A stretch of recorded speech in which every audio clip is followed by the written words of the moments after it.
મેં બરાબર હેરાન કર્યું આપણને. चलो जय जिनेन्द्र, જય જિનેન્દ્ર. जय जिनेन्द्र, जय जिनेन्द्र। आज हम थोड़ी बहुत ये ग्रहों की बात है उसकी बात करेंगे कि सूर्य विमान विमान सूर्य विमान, चंद्र विमान, सब अलग अलग जो भी हमारे विमान है, इसको तो हम विमान के रूप में ही जानते हैं आगम में।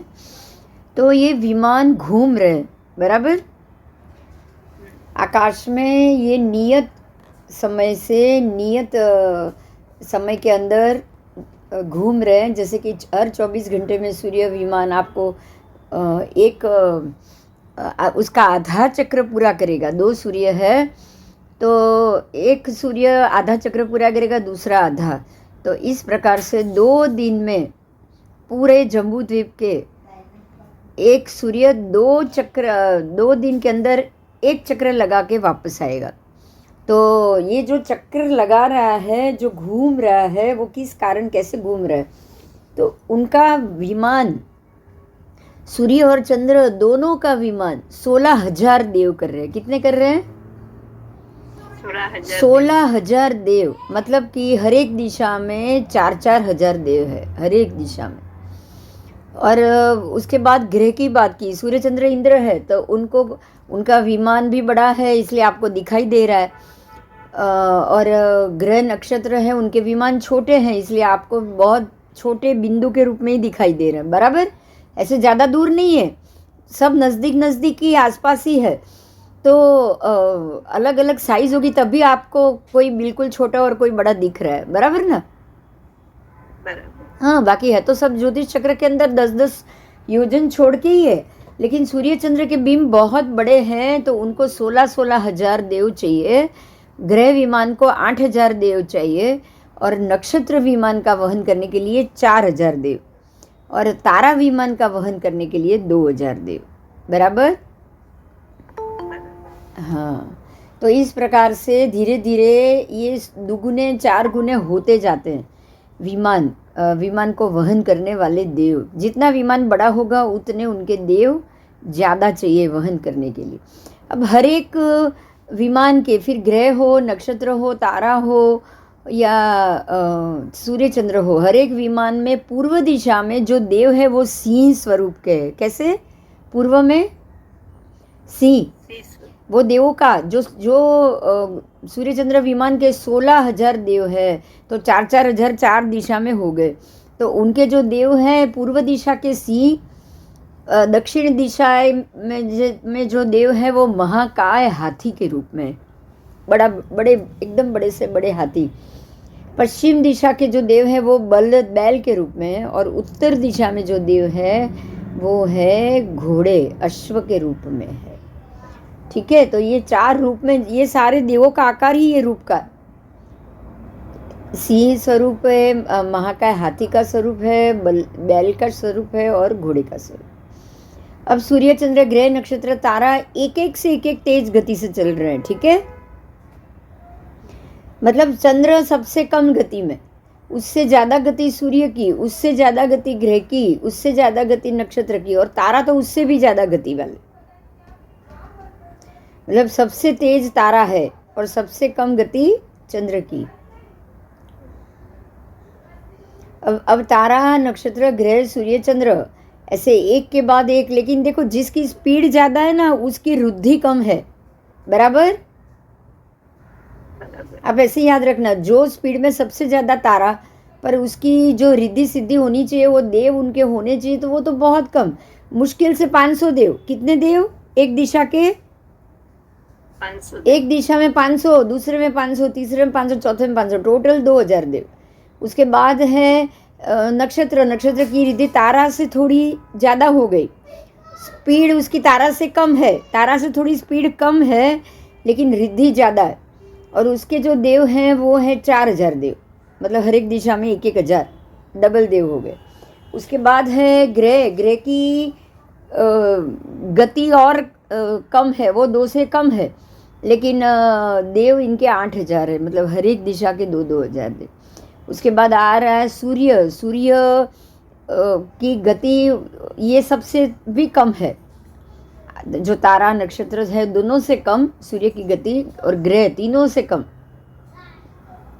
मगर उसकी जो उसका जो वहन कर रहा है वो, अरे पहले ग्रह की बात है, ग्रह विमान का वहन कर रहे हैं 8,000, मतलब हर एक दिशा के 2,000, बराबर, हर एक दिशा में 2,000 देव। और सूर्य चंद्र की बात की है तो 16,000, यानी कि एक एक दिशा में 4,000। इनकी रिद्धि सिद्धि सबसे ज़्यादा है।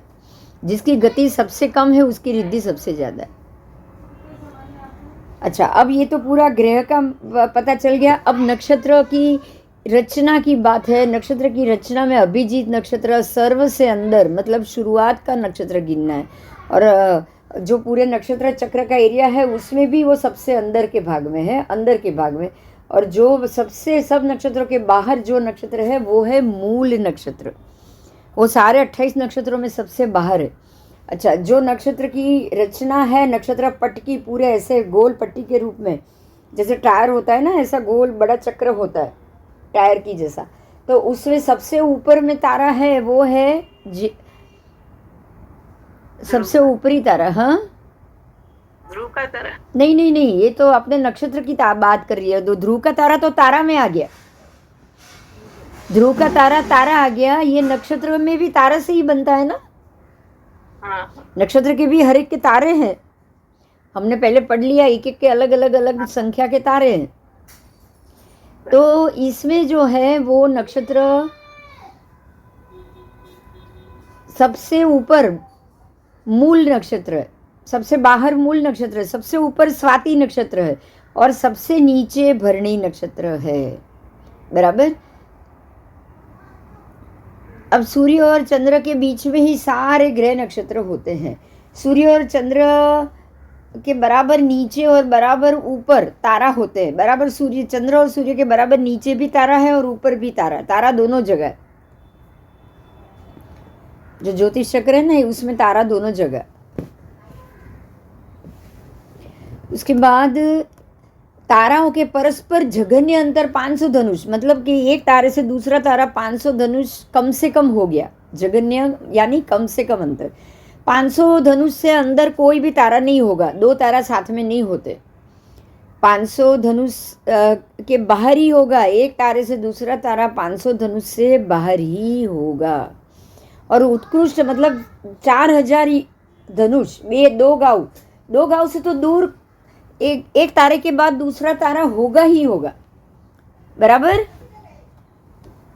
हाँ, 2,000 धनुष के दूर तो होगा ही होगा, पर 500 से अंदर नहीं होगा और 4,000 से बाहर नहीं होगा। आपको ये याद रखना, दो गांव 4,000 यानी दो गांव। हाँ, तो 4,000 धनुष से बाद दूर एक तारा दूसरे तारा होता ही नहीं है, और वो 500 धनुष के अंदर भी नहीं होते। व्यवधान की अपेक्षा से ताराओं का अंतर जघन्य 266 योजन और उत्कृष्ट से 12,242 योजन कहा गया है। ये व्यवधान की अपेक्षा से है। तारा जब व्यवधान होता है ना, जब टूटता है तब की बात। चंद्रयोग की 67 खंडित अहोरात्रि, ध्यान दीजिएगा, ये 67 अहोरात्रि पर खंडित, कैसी? पंडित और अहोरात्रि लिखा है, ये समझ में आया? नहीं, ये मुद्दा बहुत समझ में। खंडित अहोरात्रि, अहोरात्रि कभी खंडित होती है क्या? खबर ना। अहोरात्रि का मतलब पूरी एक रात हो गई ना। हाँ, हाँ, तो खंडित तो नहीं होगी ना। नहीं, हाँ, तो 67 पर 67 पूरी ना हो तो खंडित कहा जाएगा। सच्ची 67 पूरी नहीं, 67 पूरी नहीं होती है अहोरात्रि, बराबर। खाली 21 अहोरात्रि होती है। 5 साल में 67 अहोरात्रि होनी चाहिए। हर एक नक्षत्र की 67 अहोरात्र होनी चाहिए, बराबर। बराबर। लेकिन एक नक्षत्र ऐसा है, अभिजीत नक्षत्र, जो चंद्र के साथ 67 अहोरात्रि खंडित होके रहता है। खंडित होके 67 अहोरात्रि नहीं रहता है, लेकिन खंडित होके रहता अहोरात्र के लिए ही है। उसके बाद शतभिषा, भरणी, आर्द्रा, आश्लेषा, स्वाति और ज्येष्ठा, ये 6 नक्षत्र 15 मुहूर्त रहते हैं चंद्र के साथ, मतलब आधी रात ही खाली खाली रात्रि, पूरी अहोरात्र नहीं। ओके। और तीनों उत्तरा पुनर्वसु रोहिणी विशाखा, ये 6 नक्षत्र चंद्र के साथ 45 मुहूर्त का संयोग करते हैं, मतलब 1.5 दिन। और बाकी के 15 नक्षत्र चंद्रमा के साथ 30 मुहूर्त का संयोग करते हैं। 30 मुहूर्त का अर्थ हो गया पूरी अहोरात्र। ठीक है। अब सूर्य की बात की है। सूर्य अभिजीत नक्षत्र सूर्य के साथ 4 अहोरात्र 6 मुहूर्त तक रहता है। फिर जो 6 नक्षत्र जो अर्ध क्षेत्रीय नक्षत्र है खाली सिर्फ, तो उसके साथ सूर्य 6 अहोरात्र 21 मुहूर्त तक रहेगा।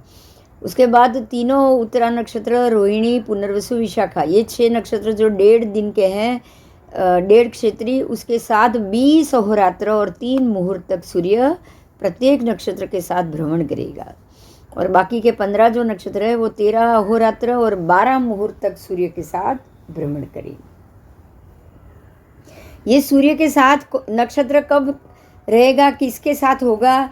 आज सूर्य के साथ वो 10 दिन के बाद हो गया, या 11 दिन रहा, या आज 12वां दिन है, ये गिनती के लिए, ये सारा पंचांग बनाने के लिए ये काम आता है। ठीक है। अब 2 चंद्र 2 सूर्य, देखो जम्बू द्वीप में कितने हैं? 2 सूर्य 2 चंद्र, तो 56 नक्षत्र 176 ग्रह, ये सारा जम्बू द्वीप के ऊपर है। भगवान ने ये कहा। ये आपका देवींद्र में 109वीं गाथा है, 109 से लेके 126। उसके बाद 1,33,950 कोड़ा कोड़ी, कितने? इतने करोड़ को इतने करोड़ से गिनो तो असंख्यात हो गए। उतने तारे जम्बू द्वीप में होते, क्योंकि जम्बू द्वीप इतना बड़ा 3 लाख की परिधि वाला, और हर 500 योजन के बाद एक तारा है। आपने पढ़ा ना अभी, 500 धनुष के बाद, योजन भी नहीं, 500 धनुष के बाद, आपने पढ़ा ना अभी।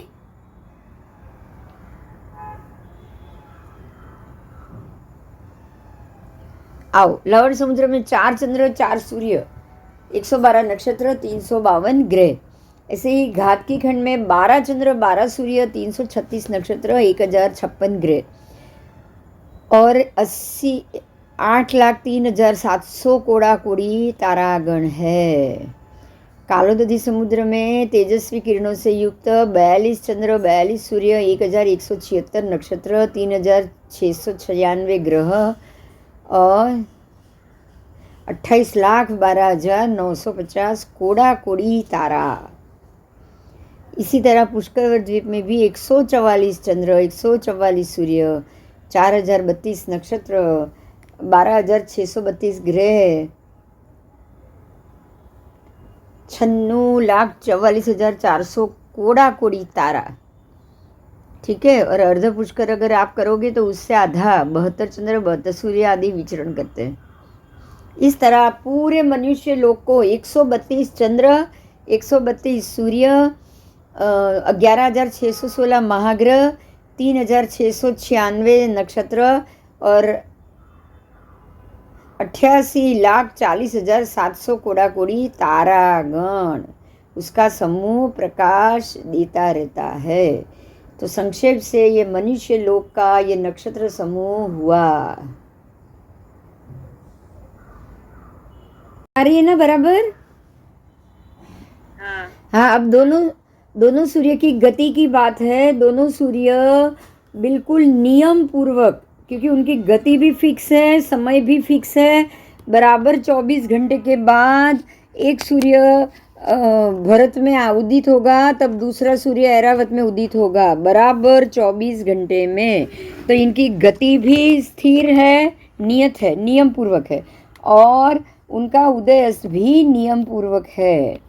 बराबर समझ में आ रही है मेरी बात? ये हाँ, शास्त्र में सब चीज नियम से है, बिना नियम यहाँ कुछ नहीं है। आकाश में सारे ग्रह नक्षत्र एक नियम से ही घूम रहे हैं।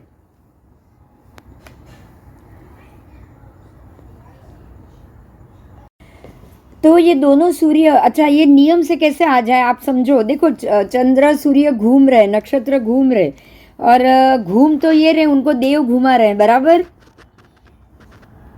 ये आपने पढ़ा कि उनको देव घुमा रहा है। तो अब हमारे लिए बहुत सिंपल बात हो गई कि अगर वो लोग घूम रहे हैं, देव उनको घुमा रहा है, तो कोई रास्ता होना चाहिए।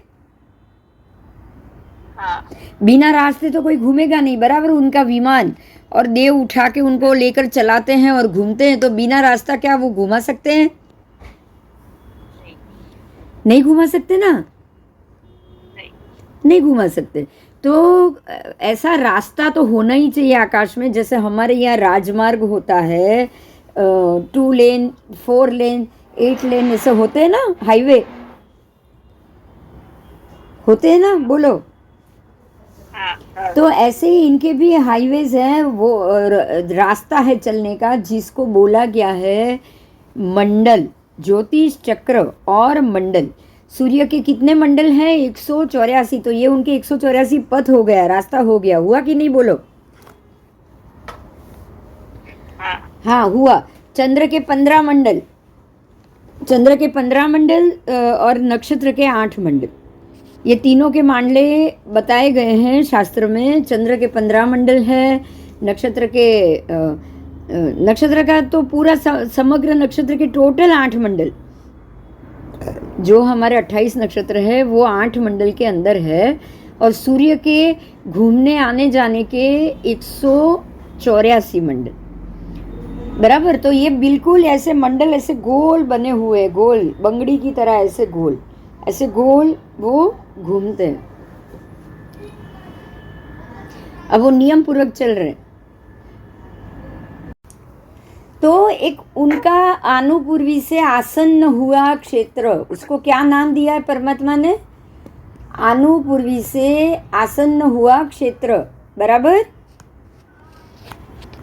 ये जो रास्ता है वो आनुपूर्वी से आसन्न है। आनुपूर्वी का मतलब, आप जैसे रोड बनाते हैं हम, तो रोड डामर वामर से रोड बनता है कि नहीं बनता है? बनता है। बनता है। तो ये भी आनुपूर्वी आसन्न है। आनुपूर्वी से बना हुआ ये पूरा क्षेत्र है, रास्ता है, जिसको हम राजमार्ग कहेंगे, बराबर। तो परमात्मा ने कहा है कि हे गौतम, ये दोनों सूर्य आनुपूर्वी से आसन्न हुए क्षेत्र के ऊपर ही चलते हैं। अनानुपूर्वी यानी कि बिना आनुपूर्वी के आसन्न क्षेत्र के ऊपर वो नहीं चलते। मतलब जो उनका आनुपूर्वी से आसन्न क्षेत्र बना हुआ है ऐसे गोल गोलाई में, तो वो ही क्षेत्र पर चलेंगे, उसको छोड़ के अलग क्षेत्र पे कभी नहीं चलेंगे। मतलब जो आनुपूर्वी का जो रास्ता है, जैसे आप ट्रेन का पाटा सोच सकते हो, ट्रेन का पाटा कैसा होता है, बोलो। ट्रेन के जो पाटे की तरह चलता है ना, उसके ऊपर ट्रेन चलती है, बराबर। हाँ, बिना पाटे कभी ट्रेन चल पाएगी, बताओ? नहीं, नहीं, पहिया भी है, सब कुछ है, लेकिन नहीं चल पाएगी, है ना। हाँ, तो ये भी जो विमान है वो आनुपूर्वी आसन्न बिना पाटे के नहीं चल सकते। ये पाटा ही इनका आनुपूर्वी से आसन्न हुआ क्षेत्र है। अच्छा, अब ये दोनों सूर्य नियम पूर्वक 6 दिशा विषय क्षेत्रों में चले। अब ये कितने दिशा में चलते हैं? 6 दिशा। 6 दिशा। कैसे चलते हैं? तो पूर्वादि दिशाओं में, चारों दिशाओं में, अथवा और तिर्यक दिशा में। पूर्वादि दिशा तेमज तिर्यक वगैरह दिशा, तो जो साइड की जो दिशाएं हैं वो सब में उदित सूर्य स्फुट रूप में चलता हुआ दिखाई देता है। और ऊर्ध्व दिशा, अधो दिशा में भी सूर्य का गमन जैसा है वैसा पहले बता दिया गया है। मतलब ऊर्ध्व में भी चलता है, अधो में भी चलता है, तिर्यक में भी चलता है, और पूर्वादि सारी दिशाओं में चलता है। समझ में आ गया? तो सारी दिशा कितनी है? हमने पहले भी किया था रूचक प्रदेश के वक्त। कितनी दिशाएं हैं? 10। तो 10 दिशा में ये आनुपूर्वी वाला सूर्य चलेगा ना? हाँ, ये 10 दिशा में चलेगा।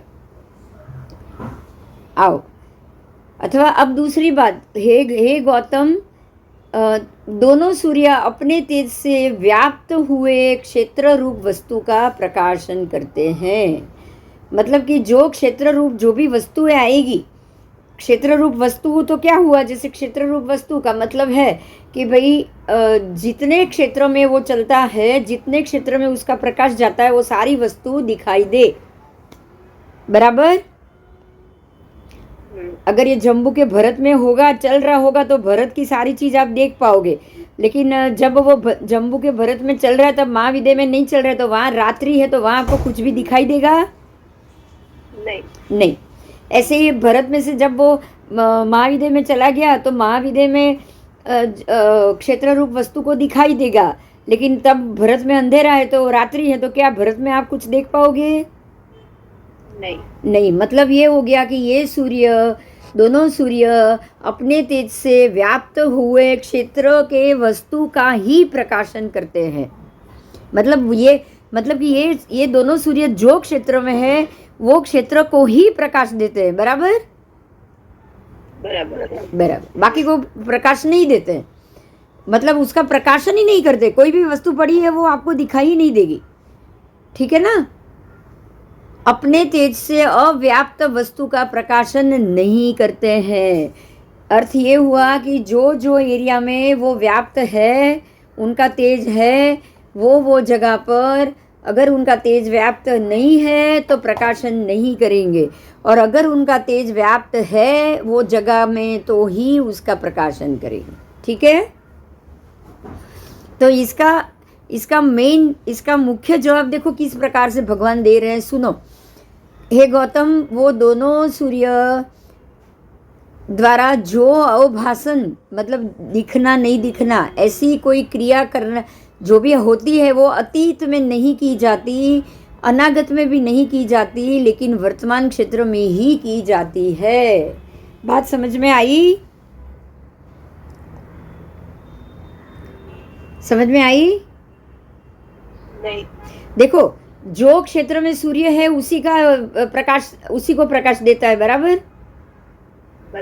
मतलब वर्तमान को ही वो प्रकाश देगा ना? अगर आज अभी देखो, अभी आकाश में सूर्य वर्तमान है, तो अभी प्रकाश है। क्या कल था? सूर्य नहीं था तब की बात नहीं। और कल अगर ये चला जाएगा फिर भी होगा? नहीं। तो वापस आएगा तब हो जाएगा? मतलब वर्तमान में ही प्रकाश देगा। ये बात सही? अगर सूर्य वर्तमान है तो ही प्रकाश है। तो भूतकाल भविष्य काल में तो नहीं है ना? नहीं। हाँ, सूर्य अगर भूतकाल हो गया, हाँ भाई कल सूर्य हुआ था, अब आने वाला सूर्यास्त कल आएगा वापस, ऐसा ये भूतकाल होता है ना?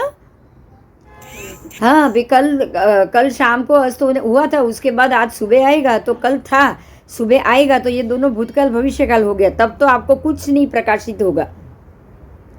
लेकिन अगर अभी सूर्य है तो जरूर अभी प्रकाश है, तो ये वर्तमान काल को प्रकाशित करता है। बराबर। हाँ, अच्छा, ऐसे ही सूर्य तेज से जो चीज स्पर्शित हो, मतलब प्रकाश अगर ये चमची को प्रकाश स्पर्शित है, तभी ये चमची दिखाई दे रही है। बराबर। ये दुनिया में भी खास भरत क्षेत्र में प्रकाश है, तो ही भरत क्षेत्र दिखाई दे रहा है। अगर भरत क्षेत्र में प्रकाश नहीं है, तो क्या भरत क्षेत्र दिखाई देगा? अंधेरा होगा ना? हाँ, जहाँ सूर्य नहीं होगा वहां अंधेरा होगा। आओ, वो क्रिया अवगाढ़ होने से की जाती है, अनअवगाढ़ में होती नहीं। मतलब ये कब होगा? चलो, प्रकाश कब होगा? जब सूर्य बिंब ये प्रदेश से अवगाढ़ित होगा, तभी ना? बिना अवगाढ़ तो प्रकाश ही नहीं होगा। बराबर। आओ, हे गौतम, वो अवभासन आदि क्रिया षष्ठी मुहूर्त प्रमाण मंडल संक्रमण काल में प्रारंभ में भी की जाती है, मध्य में भी की जाती है, अंत में भी की जाती है। मतलब ये हुआ कि जो अवभासन आदि क्रिया है, उदय अस्त, अवभासन का अर्थ दिख रहा है, नहीं दिख रहा है, नहीं दिख रहा है, दिख रहा है। बराबर। पर क्या नहीं दिख रहा है तब भी वो सूर्य नहीं, ऐसा नहीं कह सकते हो ना आप? कहीं और तो है ना? कहीं और तो है। तो ये चीज कहीं और है, यहाँ नहीं है, तो अनंतर अवगाढ़ हो गया। अनंतर अवगाढ़ का मतलब क्या है कि अभी था, अब नहीं है तो नहीं आएगा, वापस अनंतर कुछ छोड़ के आएगा तो वापस प्रकाश हो जाएगा। जब आ जाएगा प्रकाश, वो सूर्य आ जाएगा प्रकाश हो जाएगा, सूर्य चला जाएगा प्रकाश चला जाएगा, तो ये अनंतर अवगाढ़ हुआ। परंपर अवगाढ़ में क्या होता है कि वो नहीं हो तो भी प्रकाश, जैसे कि बिजली, इलेक्ट्रिक, वो नहीं है, सूर्य हो या ना हो, प्रकाश तो है ही ना। हाँ, तो अनंतर अवगाढ़ का मतलब ये हुआ कि एक कुछ समय छोड़ के वापस प्रकाश, और परंपरा अवगाढ़ का मतलब कंटिन्यू आए। ये बात समझ में आई? हाँ, પરંપર એટલે મતલબ વીજળીને બધું, લાઇટને બધું. પરંપર મતલબ બિલકુલ સમય પેલું કહેવાય ને માઇનસ કર્યા વગર કન્ટિન્યુ મળવું, પરંપર મળવું, એક પછી એક દરેક સમયે પ્રકાશ મળવો. હા, એટલે આપણે લાઇટને બધું કહી શકાય ને. હા, લાઇટ કહી શકાય, હવા કહી શકાય, હવા પરંપરા અવગાઢ છે. સમજાયું? એક પછી એક પ્રત્યેક ક્ષણે મળવું. પણ સૂર્યબિંબમાં ચંદ્ર પ્રકાશમાં એવું છે પ્રત્યેક સમય મળવું નહીં, એટલે અનંતર અવગાઢ થઈ ગયું. બરાબર બરાબર. ચાલ, હવે ऊर्ध्व प्रकाश, सूर्य का बीम जहां से घूम रहा है ऊपर की तरफ खाली 100 योजन प्रकाश जाता है. कितना? 100 योजन. खाली ऊपर 100 योजन ही जाएगा, उसका जहाँ विमान है बराबर उससे ऊपर खाली 100 योजन जाएगा. लेकिन साइड में जैसे हेलोजन बल्ब होती है ना, आप देखो ऊपर ज्यादा प्रकाश नहीं, सारा प्रकाश नीचे फेंक रही है. बराबर? हाँ, तो ये ऊपर खाली 100 योजन, नीचे 1800 योजन. कितना? 1800 योजन. एक तो 790 योजन तो ये बिंब हो गए, सूर्य जमीन से ऊपर हो गए, तो 900 योजन तो वही आ गए. और जम्बू द्वीप 1000 योजन ढाल चढ़ रहा है, तो वो 1000 भी ज्वाइंट हो जाएगा ना उसमें. 1000 भी इसी में आ जाएगा ना. हाँ, तो 800 योजन, ये 800 योजन तक नीचे भूतल, और ऊपर के 1000, तो टोटल 1000 जो ग्राम की बात की है वो, तो टोटल कितना योजन हुआ? 1800 योजन. 1800 योजन भूतल में, जमीन भूतल में प्रकाश दे रहा है. ठीक है, तो वो जहाँ है उससे नीचे कितना? 1800 योजन. और तिर्यक दिशा में मतलब दोनों तरफ कितना? 47,263 योजन. 47,263. क्यों? मेरू तक तो जाना चाहिए ना उसका प्रकाश. मेरू तक तो जाना ही चाहिए.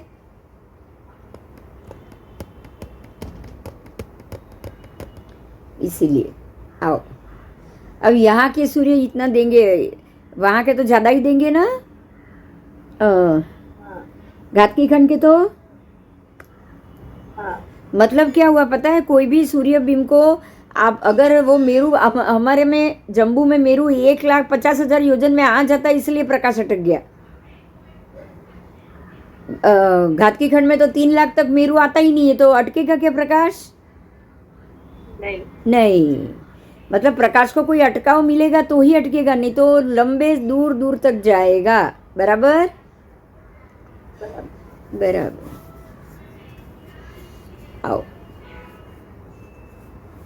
अब ये जो किस प्रकार से इनकी जो साइड में इतने और ऊपर खाली 100 योजन, तो इसका कारण क्या? तो कदम्ब पुष्प.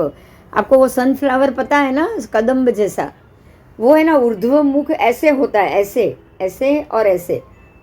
तो सारा फोकस सामने जाएगा, आगे पीछे, ऊपर कम जाएगा ना. ऊपर कम जाएगा, साइड में ज्यादा जाएगा. आओ, तो बीम का मुख साइड में ज्यादा है. चंद्र सूर्य आदि ज्योतिष देव. अब ज्योतिष देव की बात की है.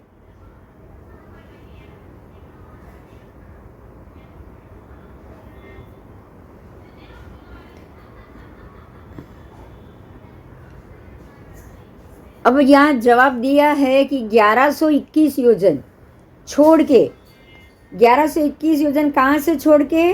मेरू से। मेरू से 1121 योजन छोड़ के सबसे पहला तारा स्थित है। समझ में आया?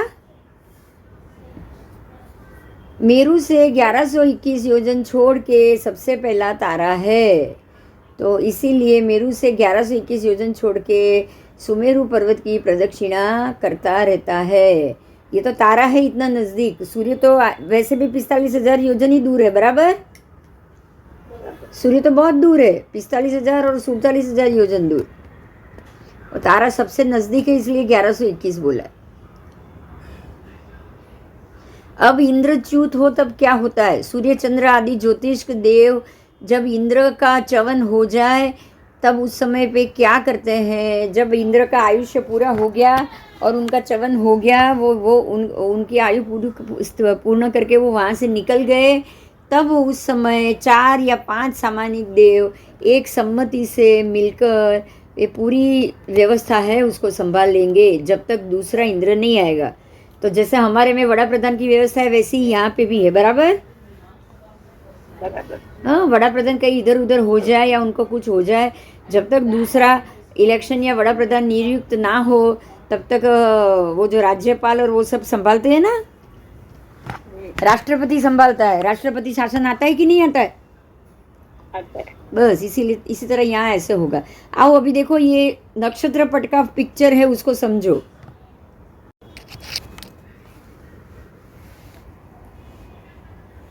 सबसे पहला अभिजीत नक्षत्र दिख रहा है ना, लिखा हुआ? हाँ, अभिजीत के बाद श्रवण, फिर ये घनिष्ठा, देखो उसका पांजरा, मैं आकार भी साथ में बोल रही हूँ। अभिजीत 3 तारे हैं और गाय का सिर हो ना, ऐसा सिंह ऐसा दिख रहा है ना, गाय का चेहरा। ये अभिजीत नक्षत्र है। फिर 3 तारा है श्रवण का, यहाँ पे एक सीधी लाइन में। उसके बाद है घनिष्ठा नक्षत्र, बिल्कुल पांजरे का आकार है, पांजरा हो ना, पांजरा आओ, देखो दिख रहा है पांजरा। उल्टा पांजरा है, पांजरा इस तरफ, आप उसको उल्टे से देखोगे तो 5 तारों का पिंजरा दिखेगा, पिंजरा दिख रहा है ना। अब आओ यहाँ पे, घनिष्ठा के बाद शतारा, देखो ये पूरे 100 तारे का झुमका है। फूल की छाबड़ी में 100 फूल पड़े हो ना, ऐसा दिखता है वो। एक फूल की छाबड़ी हो और 100 फूल पड़े हो, तो ऐसे ही यहाँ पे एक छाबड़ी है और 100 तारे हैं एक साथ में, ऐसा ये 100 तारा, सबसे बड़ा तारों का समुदाय हो तो ये शतारा नक्षत्र है, और कोई नहीं। ये आज की राशि, मकर राशि, कुंभ राशि, मीन राशि भी यहाँ लिखी हुई है। ये आगम में नहीं है लेकिन आज है, इसलिए यहाँ लिखा हुआ है। उसके बाद ये पूर्व भाद्रपद, उत्तर भाद्रपद, देखो 2 तारे पूर्व भाद्रपद के, 2 उत्तर भाद्रपद, तो चारों मिलके एक पलंग का आकार बना।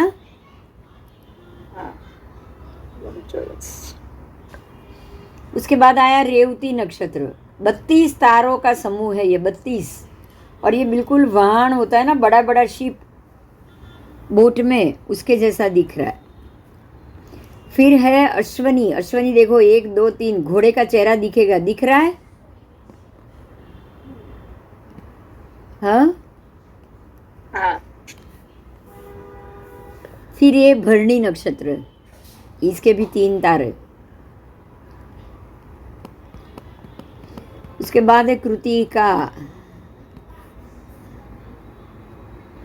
ये सारे एक के बाद एक हैं। कृतिका के भी 3 तारे, 3 और 3 6 तारे, देखो यहाँ 3 और यहाँ 3, 6 तारे हो गए। जैसे रास्ता हो ना, ब्रिज हो, ऐसा है ना आकार।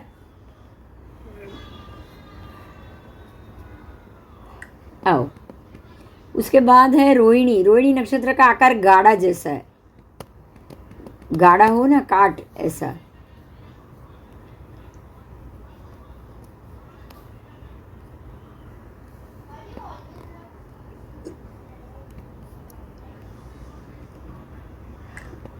उसके बाद मृगशीर्ष नक्षत्र, मृगशीर्ष हरण का चेहरा है, हरण का फेस, और ऐसे 3 एक लाइन में है। देखो ये उसकी आंखें और ये बीच वाला एरिया मृगशीर्ष पहली लाइन। इसको हरण हरण के आगे की चेहरा हो ना, चेहरा और आंख बीच वाला भ्रमर जॉइंट हो, वहाँ पे एक तारा और 2 तारा इस तरफ ऐसे एक सीधी लिटी होती। उसके बाद मृगशीर्ष नक्षत्र, रोहिणी और मृगशीर्ष दोनों मिला के बड़ा लंबा समय जाएगा। फिर है आर्द्रा नक्षत्र, उसके बाद पुनर्वसु, वो भी पलंग जैसा ही है। उसके बाद है पुष्य 3 तारे का, अश्लेषा वो भी 1 2 3 4 5 तारे का,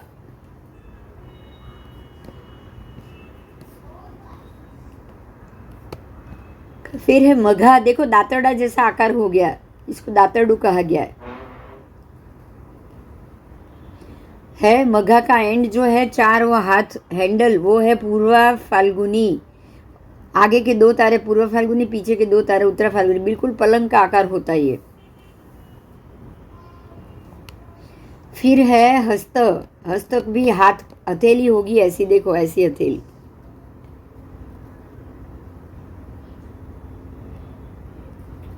उसके बाद है चित्रा, चित्रा का एक ही तारा है चित्रा। चित्रा पे आते ही आधा हो जाता है। कितना होता है? आधा हो जाता है। आधा हो जाता है।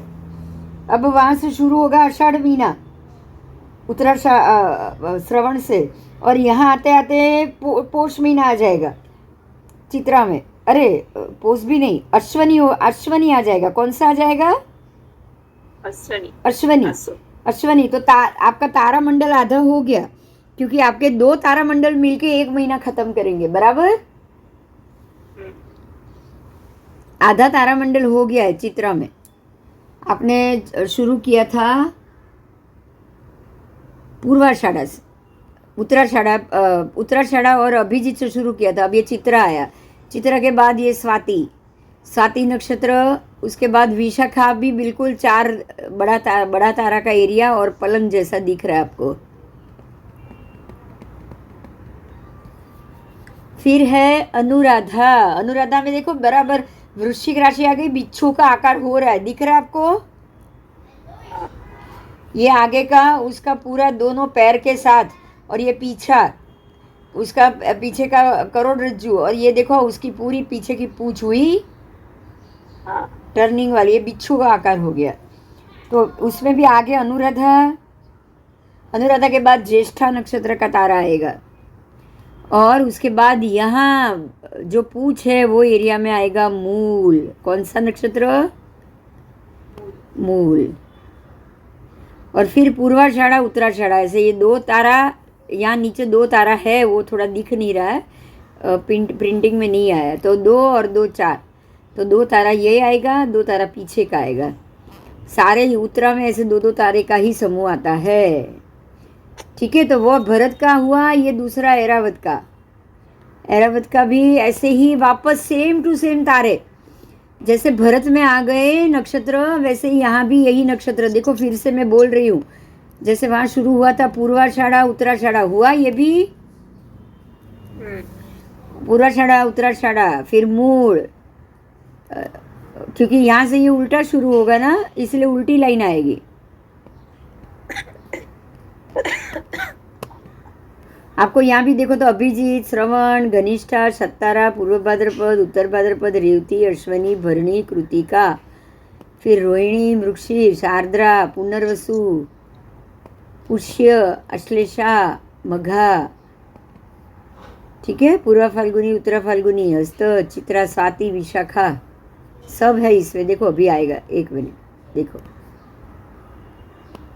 आया। पुनर्वसु, पुष्य, अश्लेषा, मघा, पूर्व फाल्गुनी, उत्तरा फाल्गुनी, हस्त, चित्रा, स्वाति, विशाखा, थोड़ी बार से बोलो, अनुराधा, ज्येष्ठा, मूल, पूर्वाषाढ़ा, उत्तराषाढ़ा। चलो, मूल, पूर्वाषाढ़ा, उत्तराषाढ़ा, तो बराबर 28 नक्षत्र का समूह पहले भी और 28 नक्षत्र का समूह अभी भी। तो ये एक चक्र है भरत क्षेत्र का, एक ऐरावत क्षेत्र का। समझ में आ गया ये? हाँ हाँ, अब आओ देखो, ये चंद्र के मंडल 15, अभी आपने पढ़ा ना, 15 मंडल है। और 6 दिशा में सूर्य चंद्र भ्रमण कर रहे हैं, वो भी पढ़ा, बराबर? बराबर। तो ये तो 4 दिशा और 4 विदिशा, तिर्यक दिशा, 8 दिशा तो इधर ही हो गई। हाँ पूर्व पश्चिम उत्तर दक्षिण ईशान अग्नि नैऋत्य वायव्य, तो वो 4 तिर्यक और ये 4 मुख्य दिशा, सब इधर 8 इधर हो गए। और 5वीं ऊर्ध्व मतलब ऊपर और अधो मतलब नीचे, ये भी आएगी ना। हाँ तो पूरा ज्योतिष चक्र ऊर्ध्व से अधो उतर रहा है, अधो से ऊर्ध्व जा रहा है, बराबर? पहले ये बात समझ में आ गई? हाँ। अगर मान लो जैसे ये आपके सामने एक चीज है, तो यहाँ भी ऊर्ध्व अधो होगा ना, दिख रहा है? होगा। हाँ हाँ, तो इसमें भी ऊर्ध्व अधो होगा। ये अधो है तो अगर ज्योतिष चक्र ऊपर चढ़ गया तो ये ऊर्ध्व होगा, होगा। और वापस नीचे उतर गया तो अधो होगा, बराबर? बराबर। बराबर। तो यहाँ भी आपको देखो ऊर्ध्व क्षेत्र अधो क्षेत्र बताया गया है। ऊर्ध्व क्षेत्र दिख रहा है ना ये, तो यहाँ पे आपका पूरा चंद्र का मांडला यानी कि पूरा ज्योतिष चक्र इतना ऊंचाई पे दिख रहा है ना ये पिक्चर में। ये ऊर्ध्व दिशा में है और धीरे धीरे उत्सर्पिणी अवसर्पिणी खत्म होते ही ये बराबर कितना देखो नीचे उतर गया। यहाँ पे हाँ जगह कम हो गई, देखो यहाँ पे ज्यादा है हाँ। और यहाँ पे कम है, देखो यहाँ पे कम है। मांडला तो वही के वही है, मांडला तो उतने ही है, पर मांडला ही ऊपर नीचे हो गया कि नहीं? तो सब मंडल ऊपर नीचे हो जाएंगे, सूर्य के भी, चंद्र के भी, नक्षत्र के भी और ग्रहों के भी। मतलब पूरा ज्योतिष चक्र ही ऊपर नीचे हो जाएगा। बोलो, होगा ना? आपको इसलिए मैंने ये दोनों पिक्चर बताए, ठीक है? जब ऊर्ध्व दिशा में गमन होती है तब का भी और अधो दिशा में होती है तब का भी।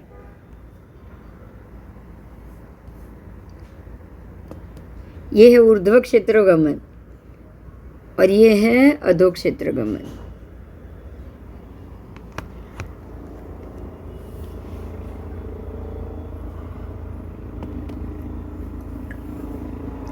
चलो, अब दिशा के 6 प्रकार बताएं। अब वापस दिशा को जरा ज़्यादा बताया है डिटेल से।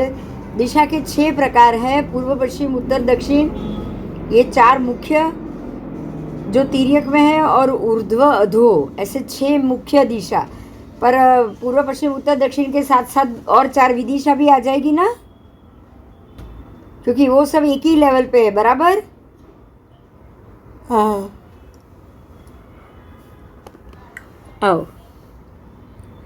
तो दिशा के हिसाब से ही इसी तरह से ध्यान दो, जैसे 6 दिशा में ग्रह नक्षत्र घूम रहे हैं, इसी तरह से 6 दिशा में आगति उत्पत्ति मतलब किसी स्थान के प्रति आना और जाना जीव की भी होती है कि नहीं, उत्पत्ति गति।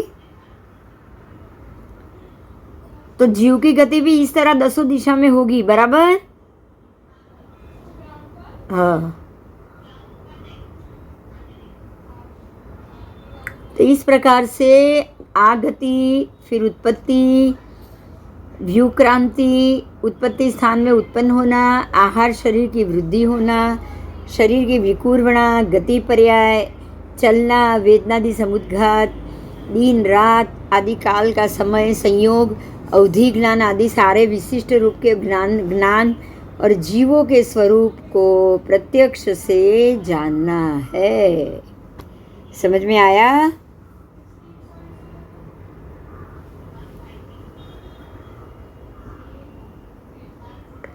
इसी प्रत्यक्ष के कारण जीव का भी समूह आगति करता है और ग्रह नक्षत्र भी गति आगति करते, ठीक है?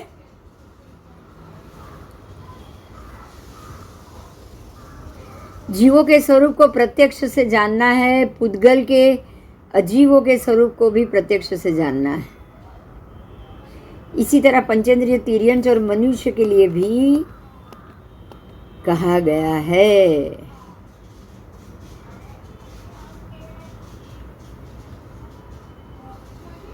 अब फिर से 10 दिशा का पाठ है भगवती सूत्र का पहले उद्देश्यक में 10वां शतक।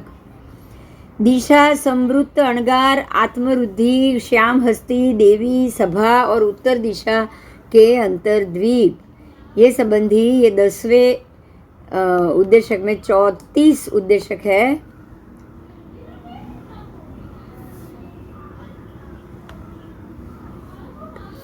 परमात्मा गौतम स्वामी को जवाब दे रहे हैं कि हे गौतम, भगवान ने पूछा, गौतम स्वामी ने पूछा है भगवान को कि पूर्व दिशा क्या है, पश्चिम दिशा क्या है, आप दिशा के बारे में समझाओ। तब भगवान जवाब देते हैं कि हे गौतम, जीव रूप और अजीव रूप दोनों रूप से दिशाएं हैं। दिशा में जीव भी रहते हैं, अजीव भी रहते हैं, तो दोनों दिशा जीव अजीव दोनों हो गई।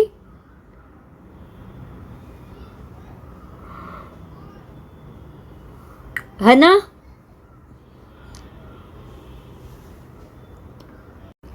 तो 10 दिशा और 10 दिशा का यहाँ नाम कहा गया है। थोड़ा हमारे लिए नया है क्योंकि हम तो अपने पूर्व पश्चिम उत्तर दक्षिण इसी नाम से जानते हैं उसको, लेकिन भगवान ने इनके जो नाम है आगमिक नाम कि भैया ईस्ट वेस्ट पूर्व पश्चिम तो अभी के नाम है, आगमिक इसके नाम अलग है। तो इसके आगमिक नाम जो बताए हैं आगम में, वो मैं बोल रही हूँ।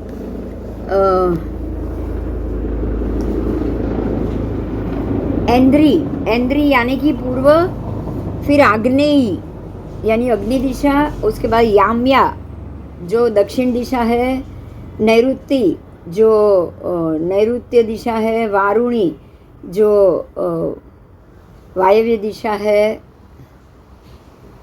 उसके बाद वायव्य जो वायव्य कोण है,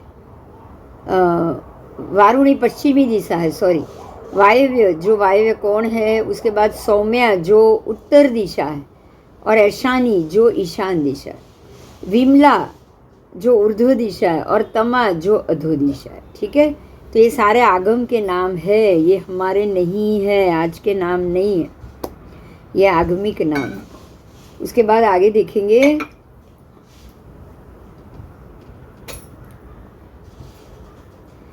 गौतम स्वामी ने सवाल पूछा है कि हे भगवान, क्या ऐन्द्री दिशा जीव रूप है या जीव का देश ही है, अंदर थोड़ा सा ही भाग है, या जीव का प्रदेश है, थोड़ा बड़ा भाग है, अथवा अजीव है या अजीव का थोड़ा भाग है, या अजीव का बड़ा भाग है, क्या है ना? या तो अजीव पूरा हो, या अजीव का थोड़ा भाग हो, या अजीव का थोड़ा ज़्यादा बड़ा भाग हो।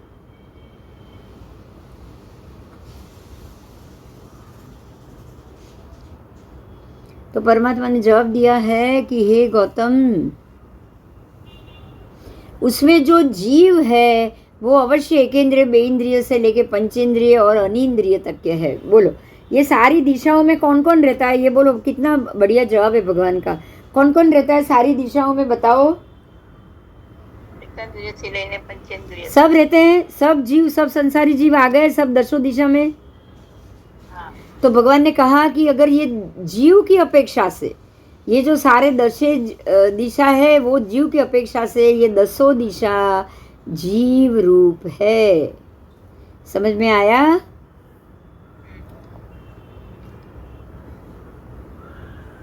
और जो जीव के देश है, मतलब जो जीव के देश मतलब थोड़ा भाग में थोड़ी संख्या का जीव, तो एकेंद्रिय हुआ। एकेंद्रिय, बेइंद्रिय, तेइंद्रिय से लेके पंचेंद्रिय तक, और अनिंद्रिय भी तो है। तो ये सारे जो जीव हैं वो उनके एकेंद्रिय के यावत अनिंद्रिय मुक्त जीव के देश है। ठीक है, उसके देश भी है कि नहीं, बताओ? पंचेंद्रिय, मेरा इतना बड़ा शरीर है तो उसका देश भाग भी अंदर है कि नहीं? वो तो अपने आप आ गया देश भाग। तो ऐसे ही अजीव की बात की है।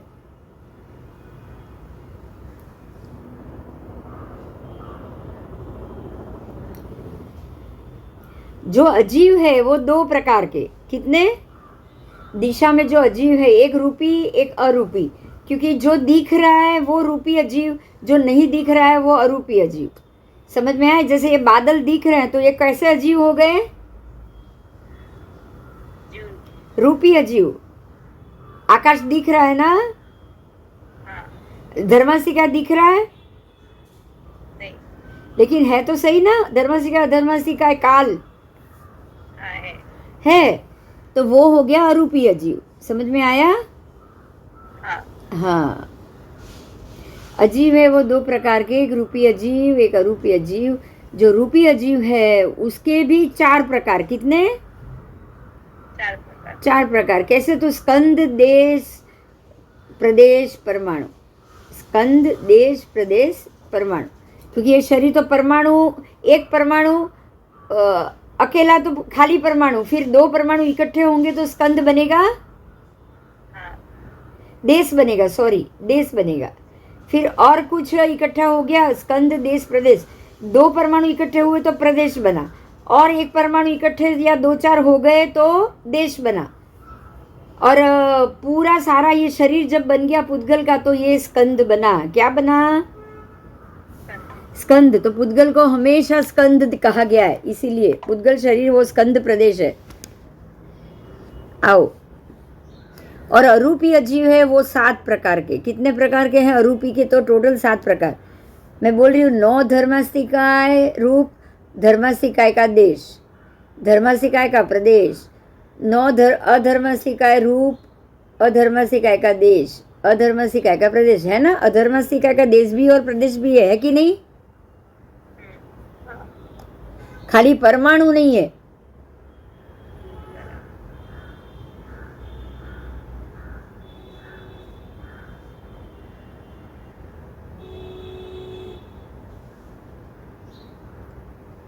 ठीक है, तो 9 धर्मास्तिकाय रूप, अधर्मास्तिकाय का देश, अधर्मास्तिकाय के प्रदेश, 9 आकाशास्तिकाय रूप, आकाशास्तिकाय का देश और आकाशास्तिकाय के प्रदेश, और अद्धा, ऐसे 5 प्रकार के अजीव हुए जो अरूपी है, जो कुछ भी दिखाई नहीं दे रहा।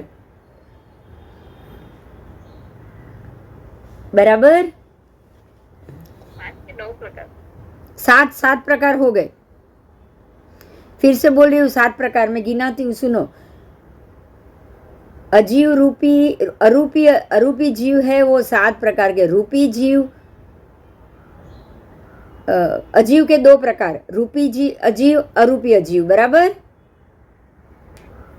उसमें जो अरूपी अजीव है वो 4 प्रकार मैंने बता दिए, स्कंद, देश, प्रदेश, परमाणु। राइट? अब अरूपी अजीव की बात की है, वो 7 प्रकार के। कितने? 7 प्रकार। पहला है 9 धर्मास्तिकाय रूप, फिर धर्मास्तिकाय का देश भाग, उसके बाद धर्मास्तिकाय के प्रदेश, 9 अधर्मास्तिकाय रूप, अधर्मास्तिकाय का प्रदेश, और आकाशास्तिकाय का प्रदेश, 9 आकाशास्तिकाय रूप, आकाशास्तिकाय का देश, उसके बाद आकाशास्तिकाय के प्रदेश और अद्धा। ऐसे 7 भेद हुए।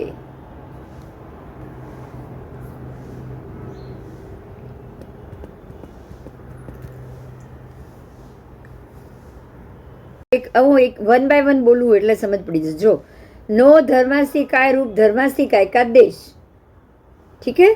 फिर है धर्मास्तिकाय का प्रदेश, तीसरा है 9 धर्मास्तिकाय रूप, अधर्मास्तिकाय का देश, और चौथा है अधर्मास्तिकाय का प्रदेश, पांचवा है 9 आकाशास्तिकाय रूप, आकाशास्तिकाय का देश, छठा है आकाशास्तिकाय का प्रदेश, और 7वां हुआ अद्धा समय काल। बराबर? क्योंकि इसमें धर्मास्तिकाय, अधर्मास्तिकाय और आकाशास्तिकाय तीनों के 2-2 आ गए। तीनों के 2-2 आए, धर्मास्तिकाय के भी 2, अधर्मास्तिकाय के भी 2, आकाशास्तिकाय के भी 2, तो तीनों के प्रदेश और देश भाग दोनों आए। लेकिन काल का तो एक ही आएगा।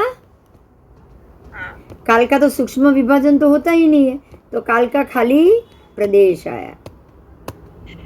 बराबर? आओ,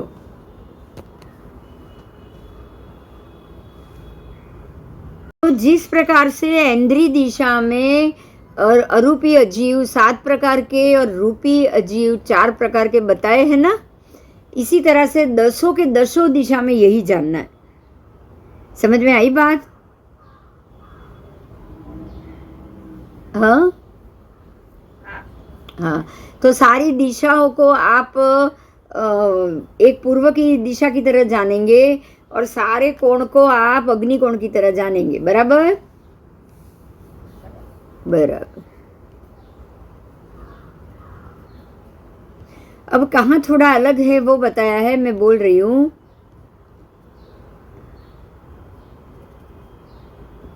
तमा दिशा नीचे जमीन में थोड़ा अलग है। क्या है?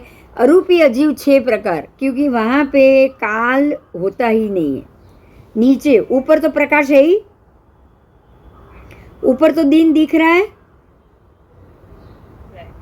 ऊपर तो प्रकाश ही प्रकाश है, दिन दिख रहा है, लेकिन जो नीचे हैं तमा दिशा में अरूपी अजीव को, वहां पे अरूपी अजीव की छठा जो काल समय है वो वहां पे है क्या?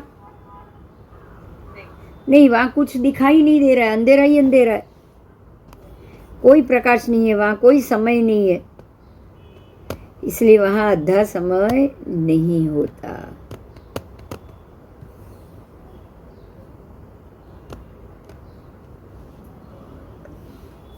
आओ चलो, जो मुद्दा समझाया है उसकी बात करेंगे।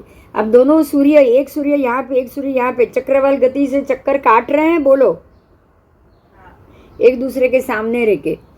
ठीक है, तो ऐसे काटते काटते ऊपर से नीचे उतरेंगे, उत्सर्पिणी काल तक से लेके अवसर्पिणी में, और अवसर्पिणी से वापस उत्सर्पिणी में वापस ऊपर जाएंगे। आपने देखा ना, ऊर्ध्व गमन दिशा और अधो दिशा भी गमन है। हाँ, तो ये कितना नीचे उतरेंगे, कितना ऊपर चढ़ेंगे, उसका एक नाप होना चाहिए। होना चाहिए, नाप होना चाहिए, नहीं तो एकदम नीचे आ गया ऐसा तो होगा ही नहीं। उसका भी नाप होना चाहिए, उनका रास्ता होना चाहिए। तो बात यह है कि 61 भाग में से 24 भाग उनके क्षेत्र में ऊर्ध्वता, अधस्ता और तिर्यकता रहती है। उच्छेद के प्रमाण से बढ़ेगी और घटेगी। समझ में आया? 1-2 मिनट में फोन ले लो। हाँ, चल, तो ये जो ऊर्ध्व में गमन, अधो में गमन, कितना उतरेगा, कितना चढ़ेगा, 61 भाग में से 24 भाग प्रमाण। समझ में आया? देखो, यहाँ पे आपको भाग दिख रहे हैं, मैं बता रही हूँ। देखो यहाँ पे आपको भाग दिख रहे हैं, 1 2 3 4 खाना दिख रहा है।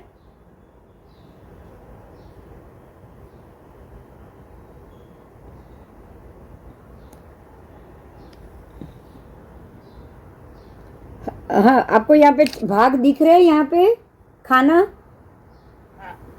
दिख रहे हैं ना, खाना है।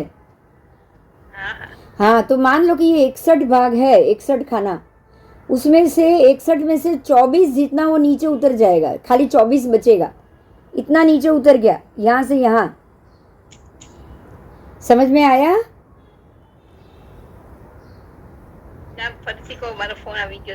ओके, ये 61 भाग होते हैं। टोटल 61 भाग है, तो 61 भाग उसकी 161 भाग जितना ऊंचा वो ऊर्ध्व में होता है, ऊर्ध्व दिशा में, उसमें से 24 जितना नीचे उतर जाएगा। 24 निकाल दो, तो अब उसके नीचे के 24 मैंने निकाल दिए, तो इतना ऊपर के, तो इतना नीचे उतर गया। 61 में से 24 जितना वो नीचे उतरता है। बात समझ में आई? हाँ, 61। ये जो सूर्य के मंडल है, जब ऊर्ध्व में होते हैं, जब, अब समझो कैसे, उत्सर्पिणी में सबकी शरीर ज्यादा है, हाइट वाइट सब ज्यादा है, ऊंचाई सब ज्यादा है। तो ऊंचाई जब ज्यादा है तो 61 भाग ऊंचाई में मान ले है। हाँ, अब वो 61 में से जब आपकी हाइट घटती जाएगी, 3 गांव की काया के भी 900 योजन, तो ये 61 भाग जितना ऊंचा हो गया। समझ में आ रहा है?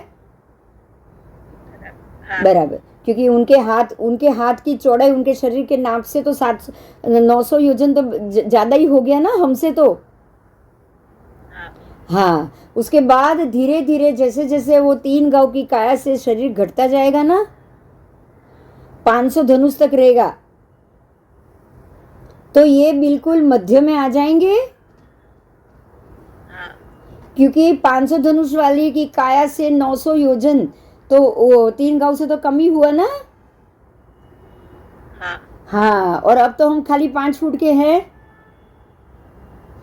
तो 5 फुट की काया के आप 900 योजन देखोगे, 2 हाथ चौड़ा करके मैं खड़ी रहूं तो और कम हो गया माप, तो ये और नीचे उतर गए। और जब 1.5 फुट के हो जाएंगे तब तो और नीचे आ जाएंगे। तब इसीलिए 24 भाग प्रमाण नीचे उतर जाएंगे। और वापस जैसे जैसे उत्सर पीढ़ी से शुरू हो जाएगी ऐसे ऐसे काया भी बढ़ेगी ना। अगले जो 80,000 साल के बाद पहला आरा आएगा तब सबका शरीर कितना होगा, 7 हाथ का हो जाएगा, भगवान महावीर जितना। तो ये थोड़े नीचे से ऊपर आए, उसके बाद ऋषभदेव भगवान तक आधे ऊपर आ गए। तो जैसे जैसे ये ऊपर आते हैं वैसे वैसे हमारी काया वाया सब बढ़ती जाती है, शुद्ध होता जाता है वातावरण, बराबर। और धीरे धीरे धीरे धीरे और ये ऊपर चढ़ता जाएगा और ऊपर चढ़ता जाएगा। और जब यहाँ तक आ जाएगा तब पहले आरे का अंत, तो वापस 3 गांव की काया हो गई। मतलब सूर्य के मांडले जैसे ऊपर जते गए, सारा वातावरण शुद्ध हो रहा है, हो रहा है ना, पहले से ज्यादा शुद्धि हो रही है ना। हाँ, तो इसका अर्थ क्या हुआ कि सूर्य के मांडले की असर के कारण ही हमारे ये उत्सर पीढ़ी अवसर पीढ़ी काल आते रहते हैं। समझ में आया? जब ऊंचाई पे सूर्य के मांडले चलेंगे ऊर्ध्व दिशा में तो कल्प वृक्ष ही होंगे और सारे 256 पसली वाला 3 गांव के शरीर वाला मनुष्य का शरीर होगा, बराबर। और जैसे ये नीचे उतरते उतरते नीचे उतरते उतरते तीसरे आरे तक पहुंच, दूसरे आरे के और 1000 धनुष, तीसरे आरे में की शुरुआत में 500 धनुष की काया, जैसे जैसे नीचे उतरते उतरते उतरते चौथे आरे के एंड तक आएंगे हम, वापस 5 फुट के हो जाएंगे, बराबर। क्योंकि ग्रह नीचे उतर रहा है तो उसकी असर के कारण नीचे का सारा पदार्थों में बदलाव आता है। आता है ना? आता है कि नहीं?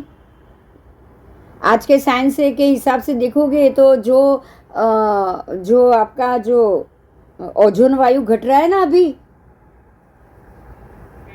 अभी ओजोन वायु बहुत घट चुका है, बराबर। उसकी परतें फट चुकी है। क्यों? क्योंकि मांडले नीचे उतरे, अब तो और नीचे आएंगे तब तो बिल्कुल ओजोन वायु ऑक्सीजन घटता जाएगा, तभी सब लोग मिट्टी में नीचे माटी के अंदर चले जाएंगे रहने के लिए, जाएंगे ना। क्योंकि नीचे उतरेगा तो सूर्य की धूप आप सहन नहीं कर पाओगे, बराबर। और आप वो नहीं सहन कर पाओगे, इसलिए छठे आरे में तो बिल्कुल बीलवासी बन जाओगे, मिट्टी के अंदर जाके रहोगे ना, 1.5 फुट का शरीर हो जाएगा। तो ये सारी क्रिया किसके कारण हो रही है? सूर्य के कारण हो रही है और किसी के कारण नहीं। आओ मैं थोड़ा बोल लेती हूँ, सुनो। ये समझ में तो आ गया ना? हाँ, आओ अभी मैं बोल रही हूँ कि दोनों सूर्य का गमन चक्रवाल क्षेत्र के अनुसार ही होता है। परमात्मा कहते हैं कि हे गौतम, ऊर्ध्व क्षेत्र में भी ये दोनों सूर्य गमन करते हैं, अधः क्षेत्र में भी गमन करते हैं और तीर्य क्षेत्र में भी गमन करते हैं। और ये सारा जम्बूद्वीप प्रज्ञप्ति की 7वें वक्षकार की गाथा 263 से लेके 268 के अंदर ये पूरी गाथा का पाठ है। समझ में आया? आगम पाठ है ये। अब उनके ऊर्ध्व, अध और तिर्यकता योजन के 61 भाग में से 24 भाग प्रमाण उच्छेद की अपेक्षा से बढ़ेगी घटेगी, ऊंचाई की अपेक्षा से। मतलब जैसे जैसे लोगों की ऊंचाई बढ़ेगी, इनके ये ग्रहों की ऊंचाई भी बढ़ेगी, बराबर। जैसे लोगों की ऊंचाई घटेगी वैसे वैसे ग्रहों की मंडल और धरती के बीच की ऊंचाई भी घटेगी ना। तो ये पूरा ज्योतिष चक्र मध्य में आ जाएगा, फिर धीरे धीरे अधो में आ जाएगा। ठीक है, तो कितना घटेगा? उच्छेद की अपेक्षा से 780 योजन जितना प्रमाण उच्छेद गिनना है, उसकी अपेक्षा से 61 के 24 भाग जितना, 61 में से 24 भाग जितना बढ़ेगा और घटेगा, उतना ऊर्ध्व और अध प्रमाण भी घटेगा और बढ़ेगा ऊंचाई का। ठीक है, चक्रवाल क्षेत्र 780 ऊपर ही है, हर जगह 780 ऊपर ही है। जब आपकी 1.5 फुट की काया है तब भी आपके नाप के हिसाब से मुट्ठी तो उसी की होगी, गिनी जाएगी, उसके हिसाब से वो 780 योजन। अगर आप 7 हाथ की काया वाले हैं भगवान महावीर के समय, तो उनके हाथ, उनकी मुट्ठी के हिसाब से 780 योजन। अगर आप पहले आरे के ऋषभदेव भगवान के 500 धनुष जितने हैं, तो उनकी मुट्ठी के हिसाब से 780 योजन गिनना है। और आप अगर पहले आरे में हो 1.5 गांव की काया वाले, तो उनकी मुट्ठी के हिसाब से 790 योजन। समझ में आ गया? बात बहुत क्लियर है ना?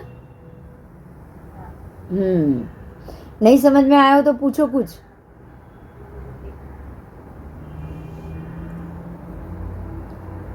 तो जब ये एक गांव की 3 गांव की काया से जब ये नीचे उतरेगा, तो अनंत द्रव्य, अनंत पर्याय में बदलाव घटत के रूप में आएगा। घटेगा ना, अनंत पर्याय अनंत द्रव्य घटेगा कि नहीं? तो सब घटेगा, पुद्गल द्रव्य घटेगा, क्षेत्र घटेगा जमीन का, काल भी घटेगा और भाव भी घटेंगे मनुष्य के, बराबर। और जैसे ये ऊपर जाएगा, अनंत द्रव्य में वृद्धि, तो अनंत पुद्गल द्रव्य में भी वृद्धि, आपका शरीर भी बढ़ रहा है, फिर क्षेत्र में भी वृद्धि, पूरा भरत क्षेत्र का विस्तार भी बढ़ रहा है, क्योंकि पानी सारा बाहर निकल जाएगा जो लवण में आया है वो, तो विस्तार भी बढ़ेगा। सबके घर भी बड़े होंगे कि नहीं होंगे? बोलो पहले। तो घर मकान बड़े होंगे तो क्षेत्र बड़ा होगा ही ना, सब बड़ा होगा, क्योंकि मनुष्य तो हर बार जितने चाहिए उतने ही होते हैं। 1 मिनट, एक फोन आया, 1 मिनट।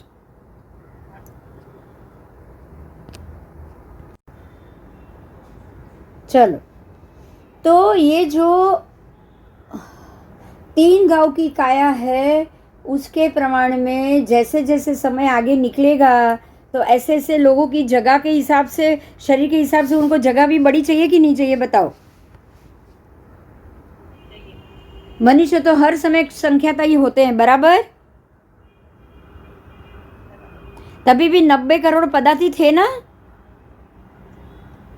अयोध्या में 90 करोड़ पदार्थी थे। आज भी 125 करोड़ है देशवासी। बोलो, मनुष्य हर बार, जब परमात्मा के भरत राजा के समय में या आज के समय में, आज नरेंद्र मोदी प्रधान है, उसके समय में तब भरत राजा चक्रवर्ती थे, 90 करोड़ तब सैनिक थे, तो आज 125 करोड़, 135 करोड़ जो देश की जनता है, वो बराबर हुई कि नहीं हुई दोनों? हाँ, हुई। तो यहाँ बस बात यही है कि मनुष्य संख्याता है, जब उसके शरीर बढ़ेगा, जब काया बढ़ेगी, तो मकान क्षेत्र भी बढ़ेगा, तो पुद्गल द्रव्य भी बढ़ा, क्षेत्र भी बढ़ा, काल और भाव, काल भी बढ़ा। काल कैसे बढ़ा? क्योंकि वो तो सीधा हमारे जो कितने समय का काल है, ये 5वां आ रहा, खाली 20,000 वर्ष का, और उनका आ रहा 1 कोटा कोटि, 2 कोटा कोटि, ऐसे बढ़ रहा है कि नहीं बढ़ रहा है? काल भी बढ़ रहा है और भाव भी बढ़ रहे हैं। भाव भी तब शुद्ध होते हैं, अभी कोई मोक्ष नहीं जा पाएगा, तब शुद्ध होते हैं। उससे पहले अति शुद्ध है, तब भी कोई मोक्ष नहीं जा पाएगा। तो हर बार का काल अलग हुआ, हर एक आरा का हुआ। ठीक है, आओ। तो इस तरह से पहले आरे से काया घटते घटते घटते 7 हाथ तक रह गई, मतलब कि उनकी काया घटने का कारण ज्योतिष चक्र नीचे उतर रहा है, वही हुआ, बराबर। काया घटने से तो ज्योतिष चक्र नीचे नहीं आया, बराबर। ज्योतिष चक्र नीचे आ रहा है, इसीलिए काया घट रही है, राइट। तो ज्योतिष चक्र नीचे आ रहा है, वही सबसे बड़ा कारण है जो ये अवसर पीढ़ी उत्सर पीढ़ी का आरा जो बन रहा है, वो भरत क्षेत्र और ऐरावत क्षेत्र में ही बन रहा है, क्योंकि ज्योतिष चक्र वहीं पे ही नीचे उतर रहा है, और तो कहीं ज्योतिष चक्र घूमता ही नहीं। 5 भरत 5 ऐरावत के अलावा तो कहीं घूमता ही नहीं है। महाविद्या की तो साइड के जो सीता मुखवन है, उसके ऊपर से घूम गया। महाविद्या के बीच के क्षेत्रों को भी ज्योतिष चक्र ने छुआ ही नहीं है। समझ में आ गई बात मेरी? इसीलिए ये सारा प्रमाण खाली हमारे ये एरिया में ही होगा और कहीं नहीं। बस मैं अभी यहाँ पे अटक रही हूँ आज, अमिताबेन, बराबर, क्योंकि ये हाँ ये मुद्दा बहुत ट्रिकी है ना, बाकी सबको भी समझ में आ जाए। अब इसी मुद्दे में आगे बढ़ना है, तो एक बार सबको सुन भी लेने देते हैं और आगे का मुद्दा भी अगले क्लास में, फिर अभी थोड़ा ही होगा, बाकी का दूसरे क्लास में होगा, तो ये भी ठीक नहीं होगा। इसलिए तो ये खाली हमारा ज्योतिष चक्र का 6 दिशा में 10 दिशा में घूमना उच्छेद की अपेक्षा से, बस यही मुद्दा मैं रखती हूँ आज के क्लास में। और ये इम्पोर्टेंट वीडियो है, इसको भी बार बार देखना है। हाँ ये बहुत महत्व का है। नहीं समझ में आए तो वापस पूछ लेना मुझे। મસ્ત સમજાઈ. હા બસ બસ મસ્ત સમજાઈ ગયું, કારણ કે એ ઉતરે છે એટલે જ આ બદલાવ છે. આપણે કંઈ નાના એમને એમ થોડી થઈ જઈએ, બોલો. અને કંઈ વાતાવરણ એમને એની જાતે બગડે ના. આટલા જે આપણે કહીએ ને કે આટલા, આને દાદરા જ ગણો ને, આને દાદરા ગણો. 64 દાદરામાંથી ધીરે ધીરે ધીરે પહેલા આરાથી ઉતરતા ઉતરતા 24 દાદરા ઉતરી ગયા સૂર્ય. તો હવે અહીંયા પૃથ્વીને તો વધારે નજીક આવી ગયો કે નહીં? તો જેમ જેમ ઉતરતો ગયો એમ તમારી કાયા બધું ઘટાડતો ગયો, ભાવ ઘટાડતો ગયો, બધું કલ્પવૃક્ષો વિલીન થતા ગયા. સમજાય છે ને? બહુ ઇઝી છે ને આ વાત? બહુ ઇઝી છે. કારણ જ આ છે, ભગવાન કહે જ છે કે ઉચ્છેદની અપેક્ષાએ માંડલાનું પણ ઉચ્છેદ ઘટે છે. બરાબર, માંડલાનો ઉચ્છેદ ઘટી રહ્યો છે એટલે જ ઉચ્છેદની અપેક્ષાએ આપણી પણ ઊંચાઈ ઘટે છે. હા, જેમ જેમ પાછી એના માંડલા ઉપર જતા જશે એમ આપણી ઊંચાઈ બી વધતી જશે. બરાબર બરાબર. તો બહુ સરળ છે, બહુ સહેલું છે, સમજાઈ જાય એવું છે. હવે આપણે પાછા કાલે આપણે બાકીનું કરીએ. હા હા હા. અને કાલે ક્લાસ તો લઈ જ લઈશ, તમે એકલા બી આવશો ત્યારે. કારણ શું છે કે મારે એક એક મુદ્દો એક એક વિડીયોમાં રાખવો છે, એટલા માટે. હા હા હા હા. ચાલ. જય જીનેન્દ્ર. જય જીનેન્દ્ર.